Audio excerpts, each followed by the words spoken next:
গত বেশ কয়েকদিন যাবৎ বেশ কয়েকটি ভিডিও আমার সামনে এসেছে, যেখানে দেখা যাচ্ছে মেয়েকে বলা হচ্ছে ডিভোর্স পেপারে সাইন করতে, অর্থাৎ তালাকনামাতে সাইন করতে, এবং তার টাকাগুলি তাকে বুঝিয়ে দেওয়া হচ্ছে, অর্থাৎ দেনমোহরের যে টাকা তার নামে ধার্য করা হয়েছিল সেগুলি তাকে বুঝিয়ে দেওয়া হচ্ছে। আমি ছোট মানুষ, বোনদের উদ্দেশ্যে কয়েকটি কথা বলবো। আমি আমার ব্যক্তি জীবনে সমাজে যতটুকু দেখেছি তার নিরিখে আপনাকে বলছি। অনেক বোনকেই দেখা যায় একটু ভালো থাকার আশায়, একটু ভালো পাওয়ার আশায় হাজবেন্ডকে ছেড়ে চলে যান। আপনি মনে করেন যার সাথে আপনি কথা বলেন সে আপনাকে আপনার হাজবেন্ডের থেকে বেশি সুখে রাখবে, ভালো রাখবে, কিন্তু এটা সম্পূর্ণ একটি ভুল কথা, একটি ভুল ধারণা। আমি আমার জায়গা থেকে বলছি, আমি একটা ছেলে মানুষ, আমি এই বিষয়গুলো বুঝতে পারি। যখন কেউ আপনাকে এই লোভ লালসা দিয়ে আপনার হাজবেন্ড থেকে, আপনার স্বামী থেকে দূরে সরিয়ে নিতে চাচ্ছে, তখন একটা কথা স্পষ্ট করে বুঝবেন, তার মতলব অতটা ভালো না।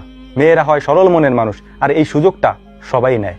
আপনি একজনকে বিয়ে করেছেন, তার মধ্যে কমতি থাকবে, এটাই স্বাভাবিক। সে সব দিক দিয়ে পারফেক্ট হবে না, এটাই স্বাভাবিক, কারণ কোনো মানুষই সম্পূর্ণ পারফেক্ট হয় না। অবশ্যই কিছু কিছু জায়গায় আপনাকে মানিয়ে নিতে হবে।